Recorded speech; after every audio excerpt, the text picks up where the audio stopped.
Yes, all right. So, good morning, everyone. My name is Jeevan David Maxim,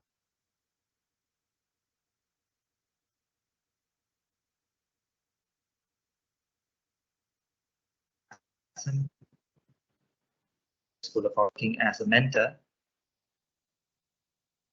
uh, of, of the Employability Training Program, vocational training program for young adults. So, to begin with, I would like to thank Tata Power for giving me this opportunity to take this webinar, which is on the topic importance of computer literacy for children with autism. And this is done as part of Pay Attention, which is India's first digital autism support network. And so this webinar is part of that. So once again, thank you, Tata Power, for giving me this opportunity. And it's done in collaboration with our school, which is CADRRE. So thank you all. I would like to say a big thanks to all the participants, because I know it's a Friday, it's a working day. You're taking 1 hour off your very busy schedule. So I would like to thank you all for being a part of this webinar. And also my colleagues who have been helping me for the past 2 or 3 years in my growth as a psychologist and also as an IT trainer for children with autism. And also the parents of all children whom I've interacted with throughout these years, because they've given me a lot of ideas with respect to ICT, with respect to information technology, and I've used those ideas to make my own resources and stuff. So I would like to thank everyone before I start this webinar. So I think we can now go directly to our presentation. So I present the slides now. Oh.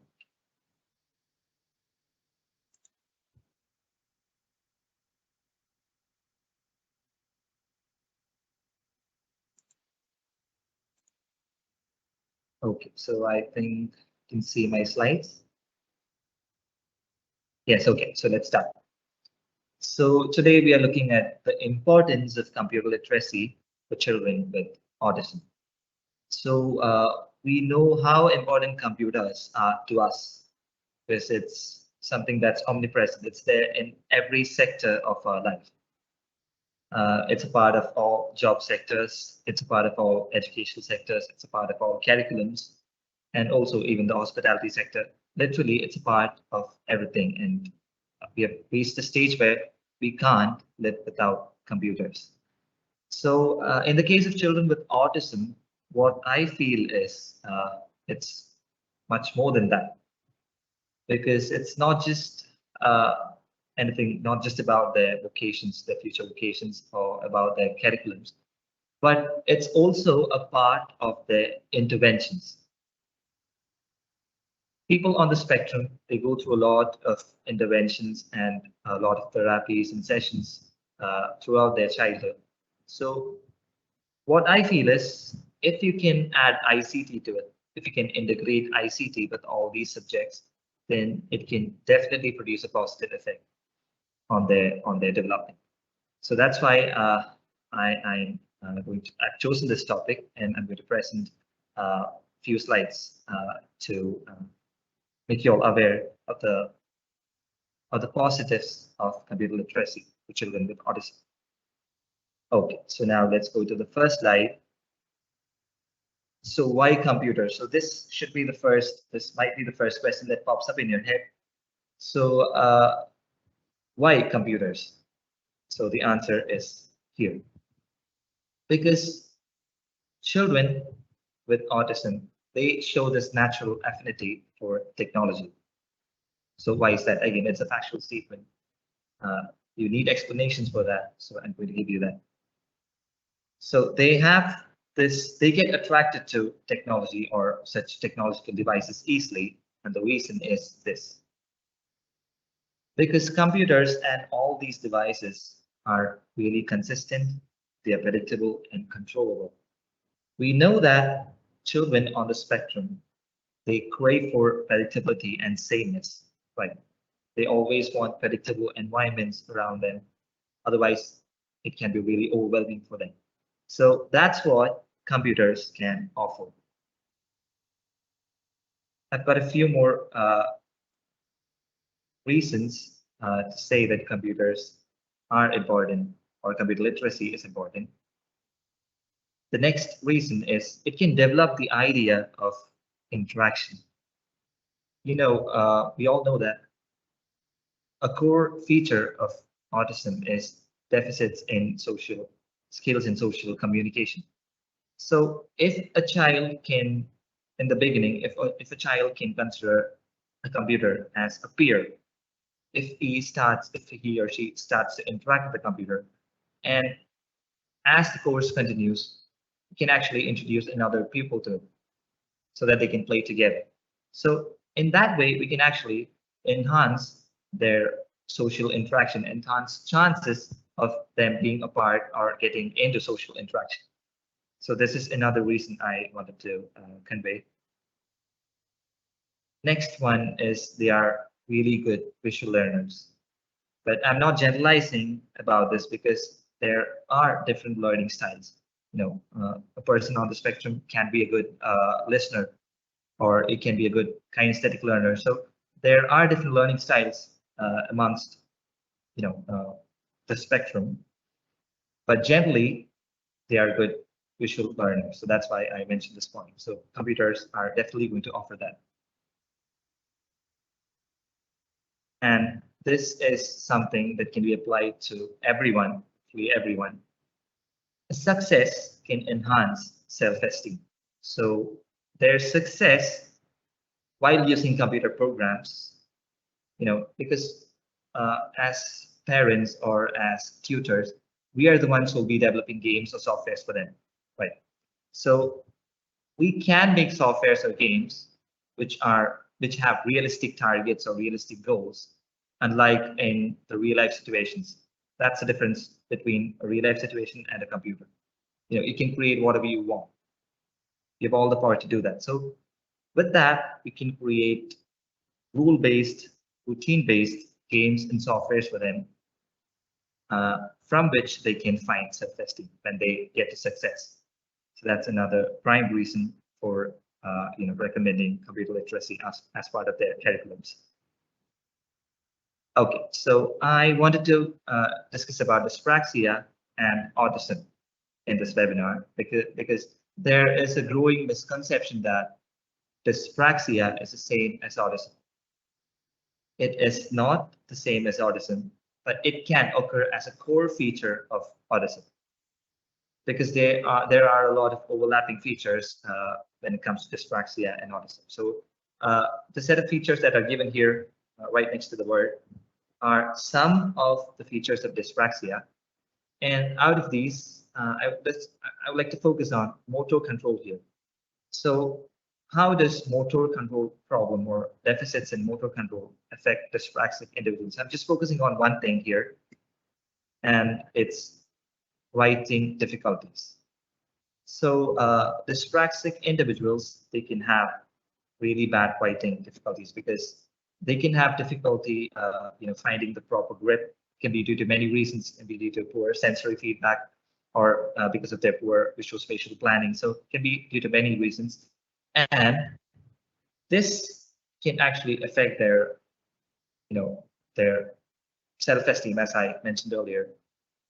When they find it difficult to write, when they find it difficult to score marks, when they find it difficult to achieve well in their academics, everything goes down. So what is an alternative for this, especially for this? And the alternative is computer.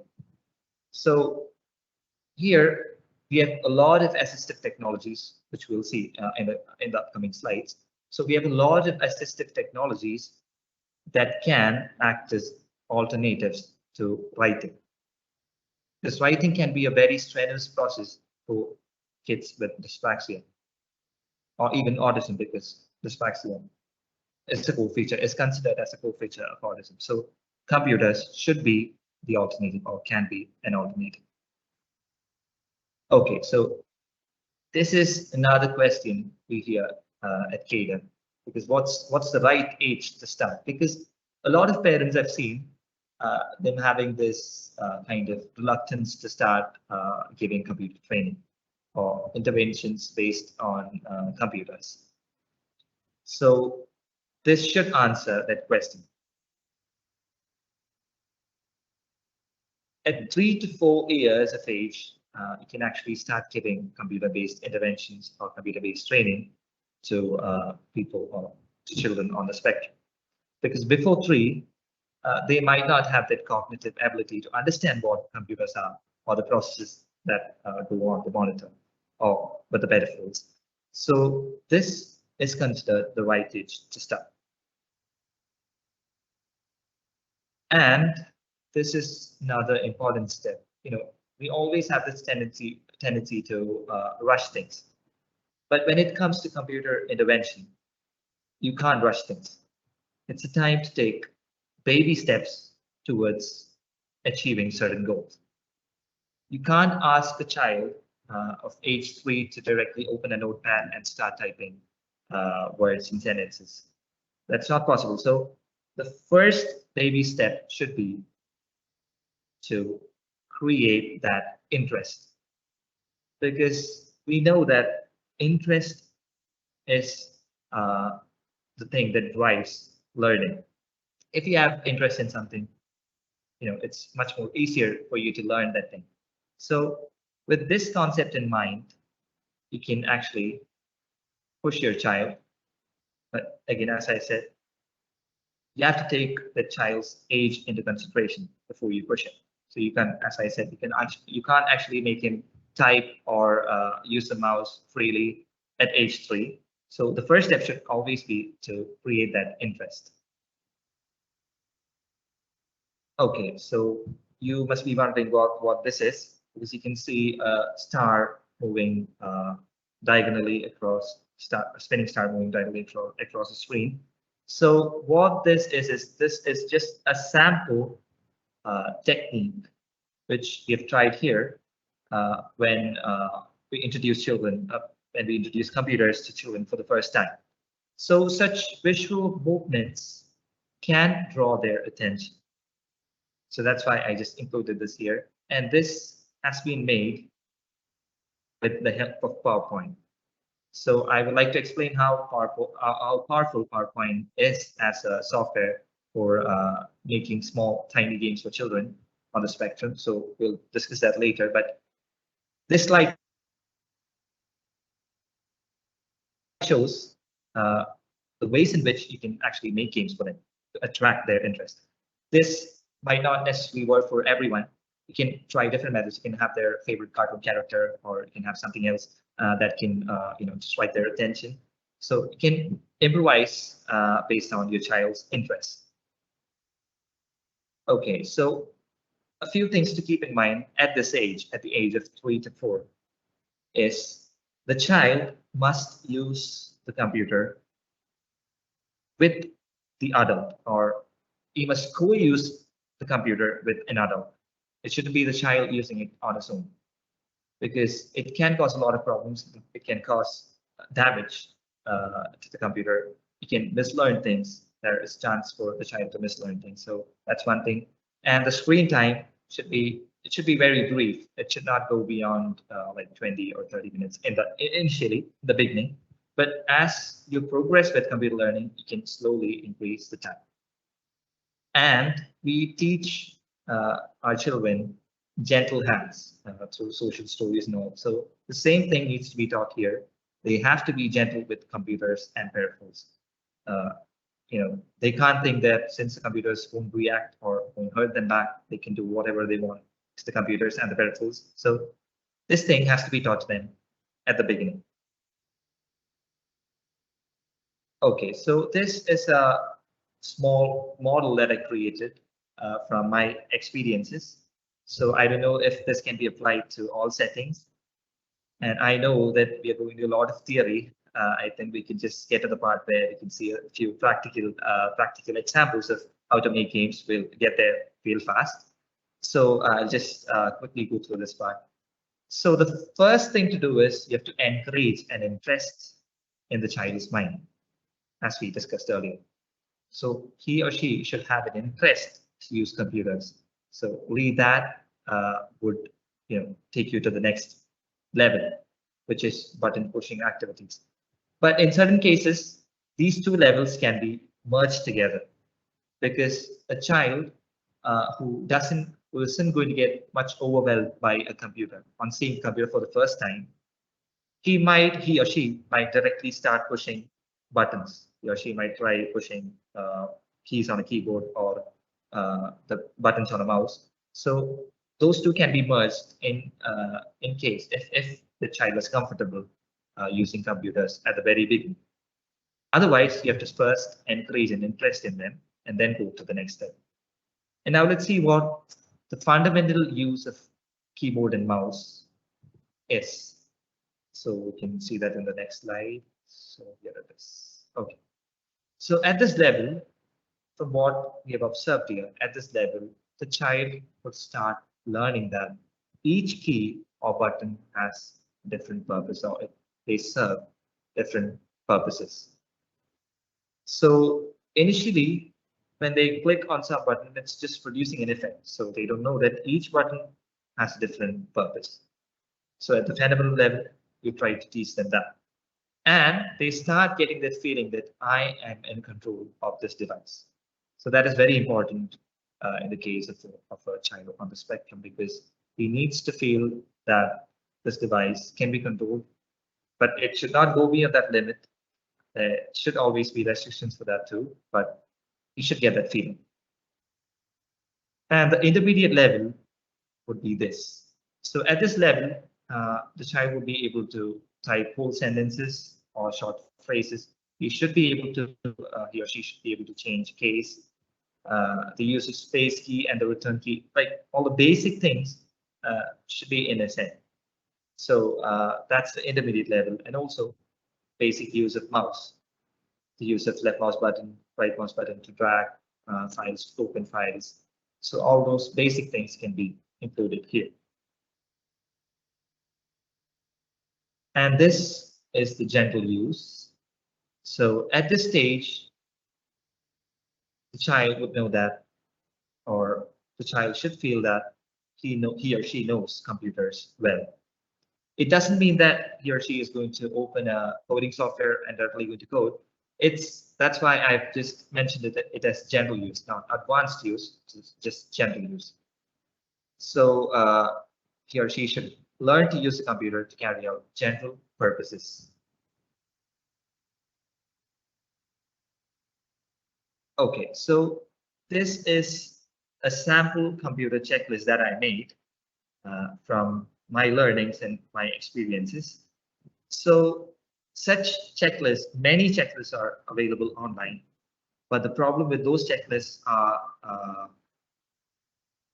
they are for neurotypical children. So they have like really advanced commands. Say to open a Word document can be the most basic goal or the most basic component of a checklist, but we cannot apply that in case of our children. In the case of our children, because we should, as we know, we should break the most complex thing into the most simplistic components when it comes to a child on the spectrum. Right, we're breaking steps for them. So that's what I've done here, and this is just a sample for your reference. You can make such sample computer checklist for yourself based on the child's class or grade, or maybe can group them into different age groups. So based on that, I've made this. So I hope you can see how it's clear. Since it's screen shared, it can be a bit blurred. So the first one is attends to the activity on the screen for a brief period of time. So that is one component of this checklist. Maintains the right sitting posture, holds the mouse appropriately, and so on. So these are just very tiny, simple tasks. But if we have a checklist that has such very simple tasks that are broken down further into much more simpler tasks, then we can have a clear idea of where the child has reached in terms of his computer learning.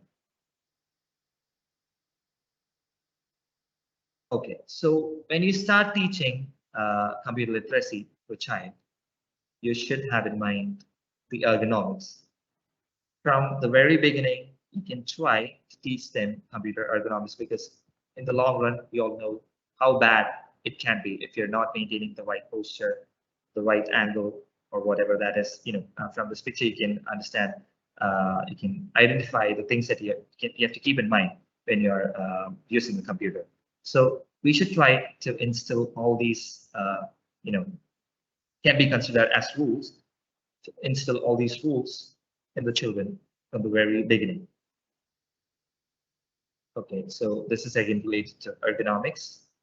So the way in which you have to hold your hands on top of the keyboard and when you're using a mouse. Otherwise, it can cause a lot of problems to your wrist and also to your back. It can have really adverse effects on your health.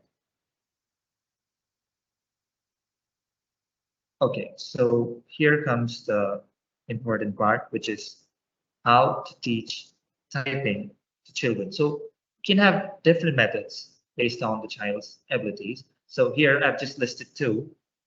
One, I've named it as elementary level, and the second one as intermediate level. So in the elementary level, you can see an animation there. So I've taken just 6 letters there, and I've written the letters on small bits of papers, and I've stuck those papers onto the keypad, onto the keyboard.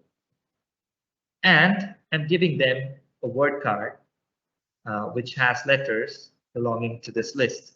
So here they've got the picture of an ant on the screen, and they've got a word card where the word ant is written. So from the options given on the keyboard, they can find these letters. They have to search for it. They have to actively search for it and type. So why have I done this here? Why have I included this here? Because certain children might find all these processes, all these devices. There are a lot of equipments. There are a lot of peripherals. So at the first sight, they might find all these things very overwhelming. So for such children, we can try this method where they go through this elementary level of training to learn or to start learn typing. Other one, the intermediate level, here it's a website known as typing.com, which is a really useful website for children of all ages. So we use this website here for young children and also for the older children, and also for even for the young adults on the spectrum here as part of our training program. So this typing.com or such typing tutors can be used for children who are or who feel really comfortable with the computers from the beginning. So you can use that with children who are at that level. So now let's just talk briefly about mouse skills, or how to work on their mouse skills. So this picture shows a Velcro stuck onto the left mouse button of the mouse. So initially, children, they can have a doubt when they see this mouse. They might start clicking on all the buttons. They might start scrolling. So they might not have an idea of where to click. Even if we show them, even if we point, they might not get an idea. So to give them the tactile input and also that visual input, you can stick Velcros of some contrasting color onto the buttons that you're trying to teach to the child. That would help. And an alternative would be Clevy mouse. So we'll see what a Clevy mouse is in one of our upcoming slides. So that's with mouse skills. Just one basic part of mouse skills. I just want to discuss this with you. Just wanted to share this information. And so let's go to the next slide, which is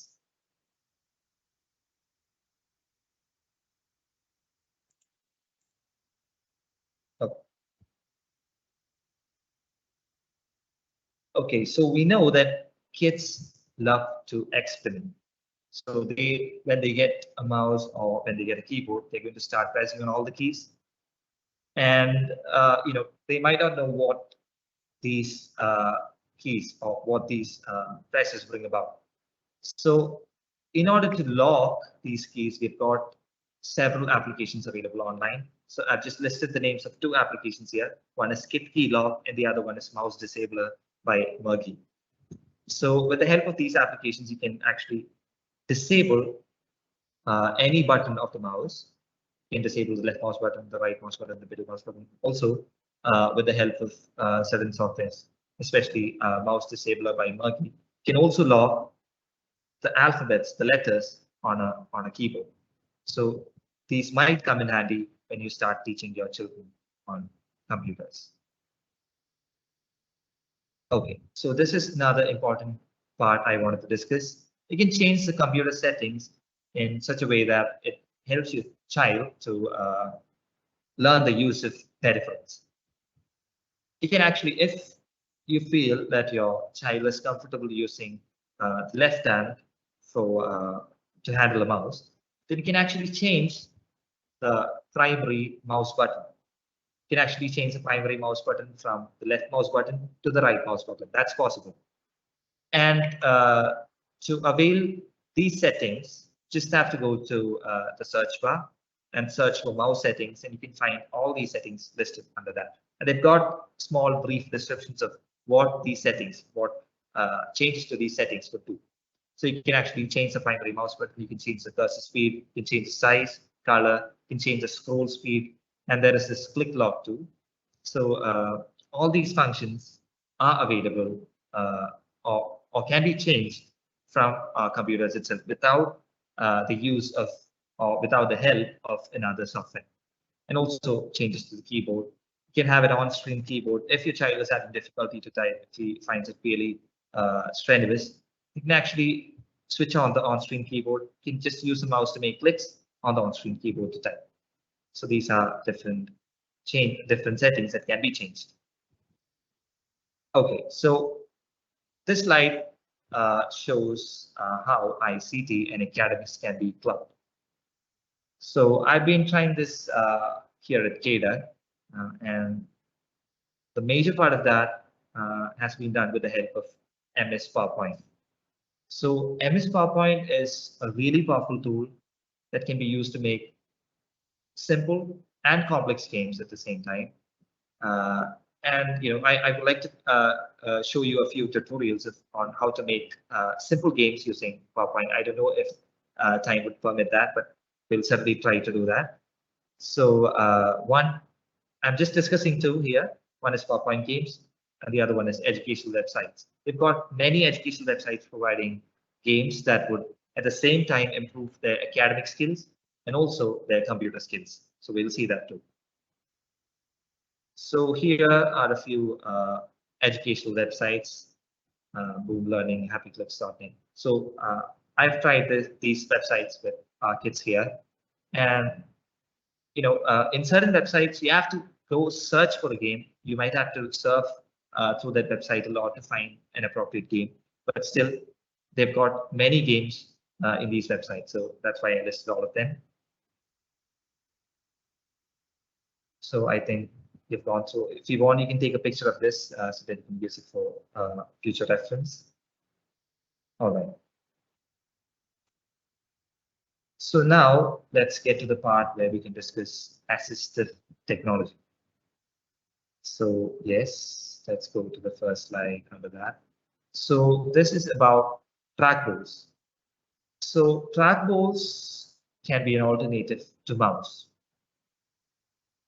when you're starting to give them computer training, because there are no wrist movements. It just avoids that the physical stress part of handling a mouse. So you don't have to move your wrist at all. It'll be just static. It'll just stay on the table just like that. You have to place your palm and your fingers on the wrist ball, and you can move it. You can actually watch videos on YouTube. You just have to search trackballs, how to use a trackball, and you can find a lot of videos. And you might, if you feel that they are necessary, they can ease their learning or ease their mouse handling process, then you can it's available online in every website. So it provides greater control and accuracy, and this can be the first flush of learning mouse handling. So when you start learning mouse handling, you can try this. Next one is the Clevy mouse. So it's produced by the brand known as Clevy, They also have a Clivey keyboard, which we'll see in the next slide. So this is a chromatic mouse to help children remember better, remember what, remember which the left mouse button or the right mouse button is. So here we are not mentioning the names left button or right button. We are just mentioning them as blue button and red button. And there's this green middle mouse button too, right in the middle. And it's a bit smaller than standard mouse, and that's why it's ergonomically perfect for children, so that it fits there. It's a right fit for their hands. It fits like a glove. So at the start, we can train them using this Clivey mouse, and as you progress, as they learn the functions of the left mouse button and the right mouse button, you can slowly switch to the standard mouse so that they can generalize. They should be able to generalize, because after a prolonged use of this, they will get an idea of where to click. This is the Clivey keyboard, and it's produced in two variants, as you can see here. So the one given at the bottom, that's for visually impaired people.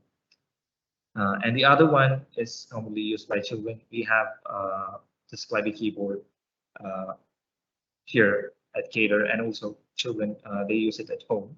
So the keys on a Clivey keyboard are 30% bigger. So that helps them to be more accurate and precise when they're pressing on the keys. And the characters are 4 times bigger. And there's this key repeat function. So even if you just click and hold a button for like a long time, it's not going to produce more than once. It's not going to get produced on a screen for more than once. So that's the key repeat function, which is also a very good feature. Okay, so these are a few online resources. As I said earlier, typing.com is for typing practice.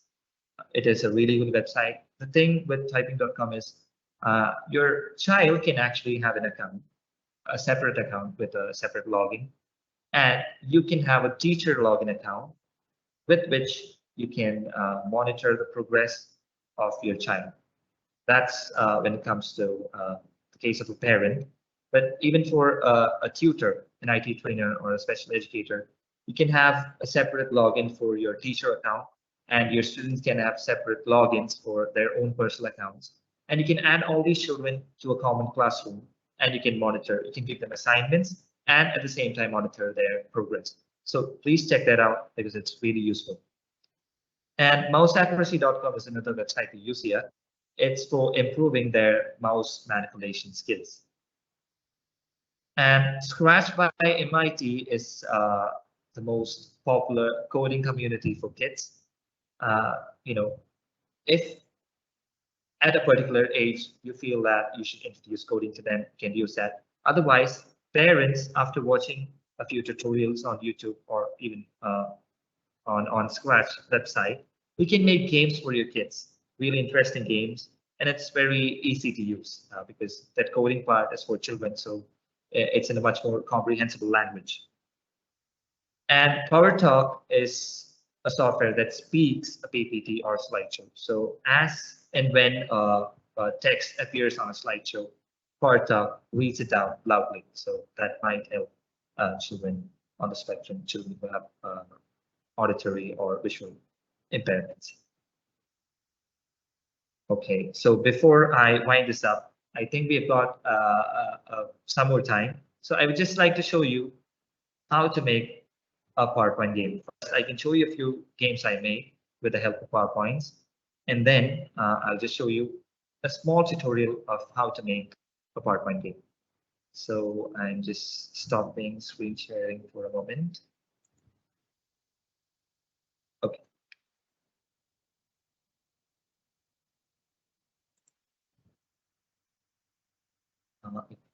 Just give me a minute so that I can.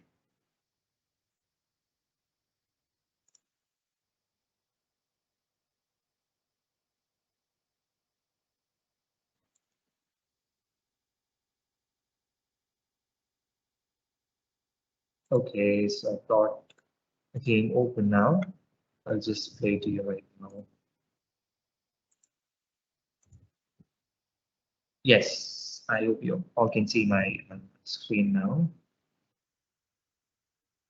So let's play it on slideshow. Okay, so this is a very simple, very elementary level game, which requires the child to match uppercase and lowercase letters.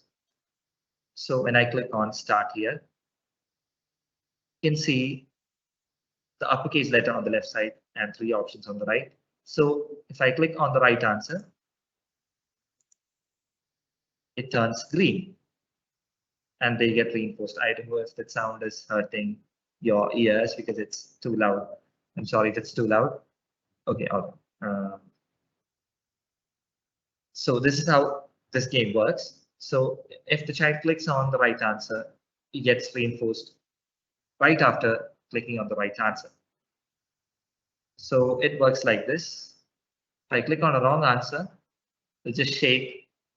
So it means that that's not the right answer. He has to choose the right answer to progress to the next level. Again, it's going to hurt your ears. I'm sorry. Okay.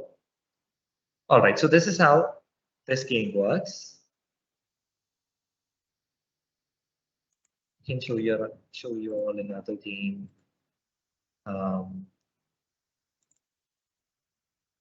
Which is an emotions game. So that's why I told in the beginning that you can actually club two, two sessions together. That is, you can club social skills with IT or maybe speech sessions with IT. You can do that, and I'll just show you how I've clubbed a social skills session based on emotion learning with ICT. So I'm just going to present that to you.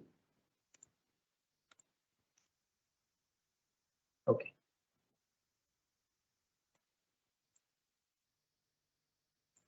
Okay, so let's play on slideshow. Okay, so this game has been named I'm Feeling.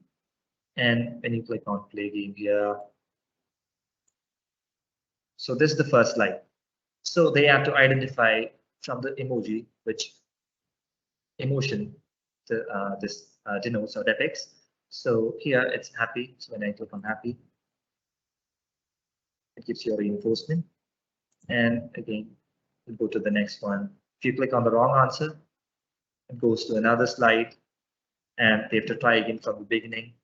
So these games, they work like this. I think we have only got a few minutes left. So just quickly show how to make a game using PowerPoint. So as I said, these games, they work in this manner, and it's very easy to make with the help of PowerPoint because PowerPoint doesn't have that coding level of complexity.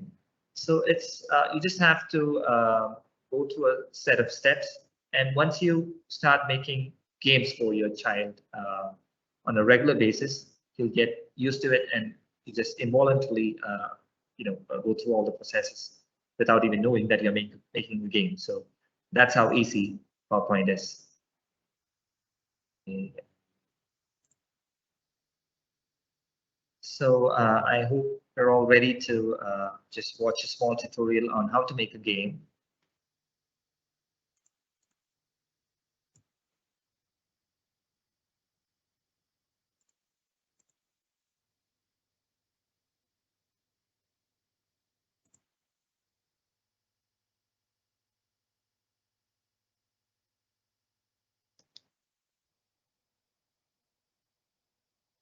Sorry for the delay. I'll just start now. All right. So instead of showing you how to make a game, I can just give you a walkthrough. So the steps you have to go to make such animations or make such moves from one slide to the other. I think that would be better because we have time restriction now. So here is a PowerPoint blank slide. If you all can see the slide. Okay, so the first thing I'm going to do here is I'm going to change the layout to blank. And this is a space where I'll be adding my elements. So let's first give a title. Can be any title. It can be titled as game.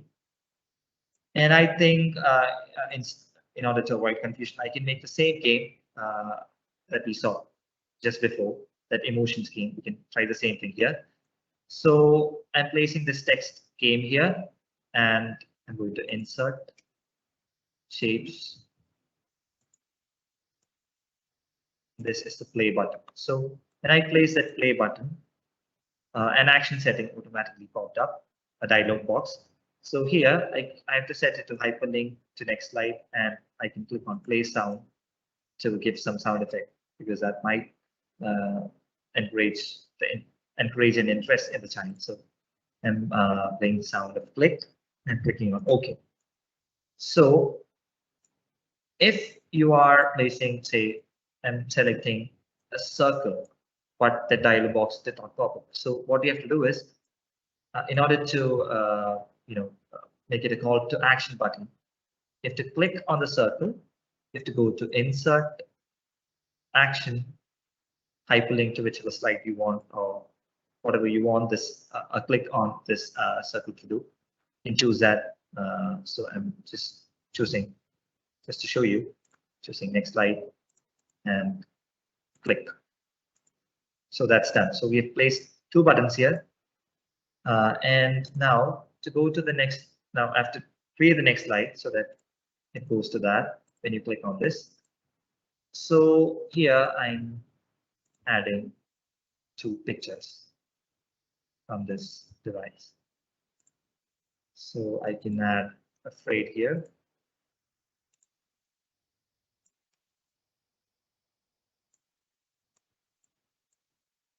And I can give them 2 options.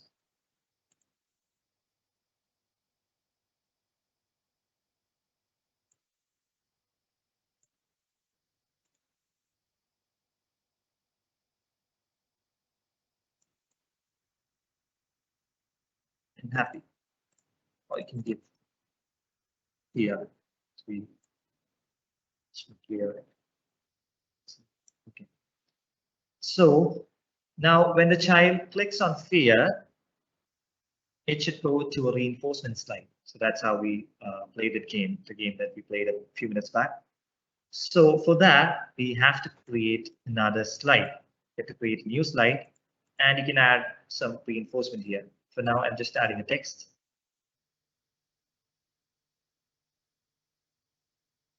And you can also add some star as part of the reinforcement. We have shapes of different stars and objects in PowerPoint, so just adding a star to this. And good job. So clicking on this should take the child to this slide, to the reinforcement slide. So I'll click on the square enclosing the word fear. I clicked on that square first. I went to insert, action, hyperlink to slide 3, because 3 is a reinforcement slide. And you click on OK. If you want, you can play a sound of chime, because here we have observed that children, they relate the sound of chime to success, to reinforcement. So that's why I'm giving chime here. And happy is the wrong answer here in this slide. So it should take you to a slide where it says, good try, you have to try again. It's not the right answer. So I'm creating another slide. And I'm adding a small text here.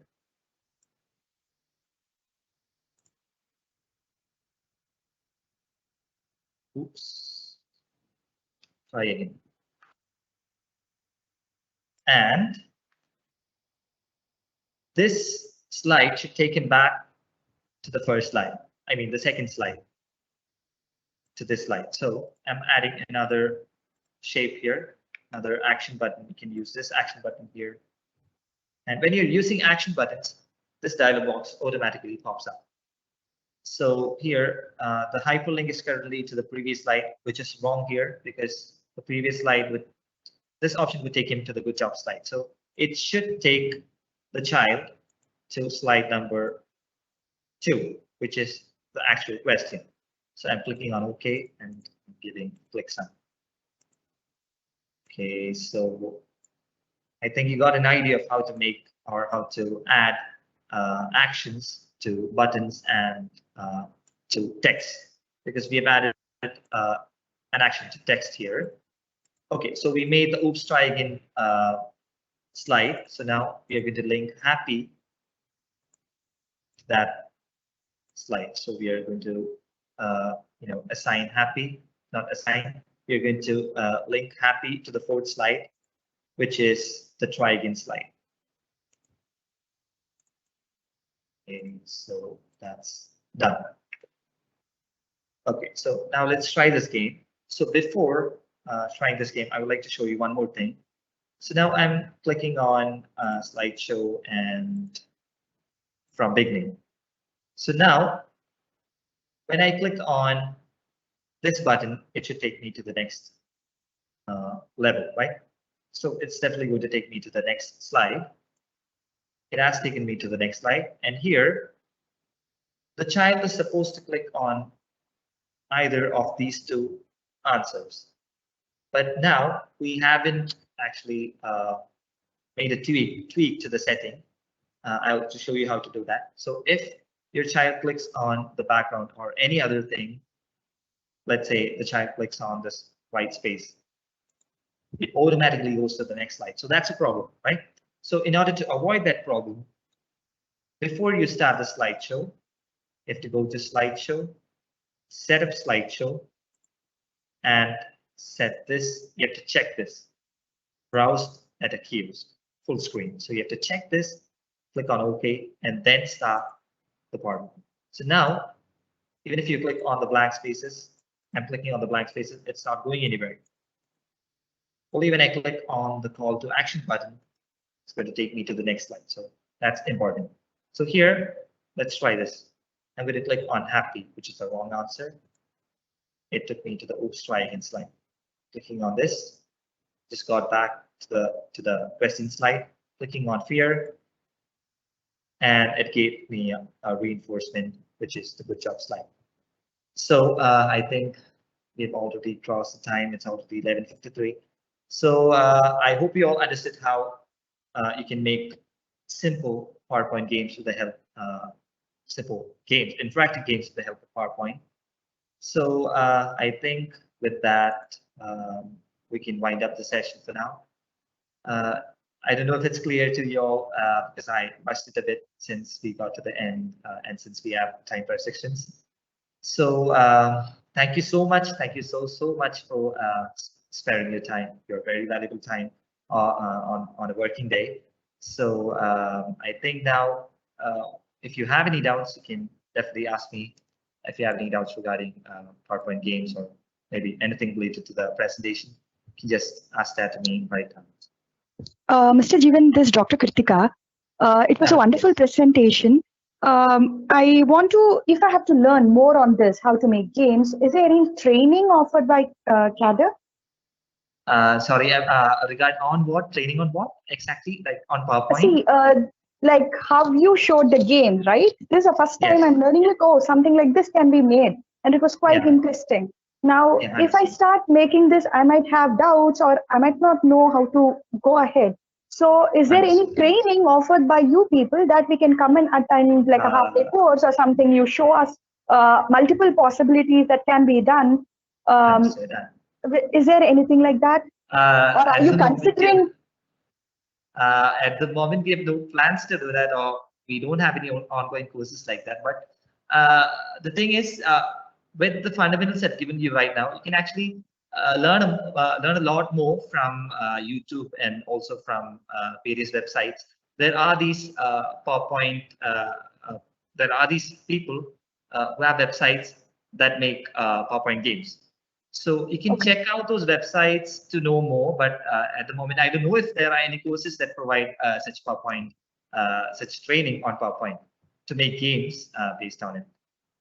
So if I can just search online and let you know if that's okay, because at the moment I'm not sure if there are any such training courses. Okay. Is there any reliable website that you can recommend that for further, if so, we do it and we have doubts to go and see like how to go about? Is there any particular website that we have to go and refer? Usually what I do is when I have a doubt regarding some function, and when I search it online on Google, uh, one search result that always pops up would be a YouTube video, or the other thing would be always the Microsoft. They have an official website where there's a forum to discuss different features and different glitches related to all these MS Office software. So there you can find the answer. Usually it's like that. And the thing is, you just have to get the keywords correct when you're searching it on Google. That's all. If you get the keywords correct on Google, then you'll get umpteen number of results, and you can just have to spend some time surfing through the web to find the right result. Yeah, that's how it works. Thank you so much. Okay. It was a wonderful presentation. Thank you so much. Thank you. Thank you so much. Any other doubts, or should we wind this up?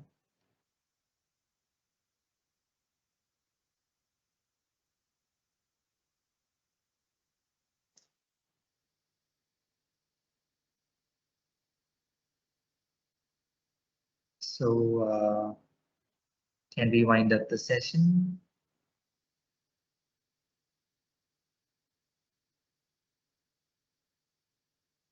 Thank you. Yes, okay.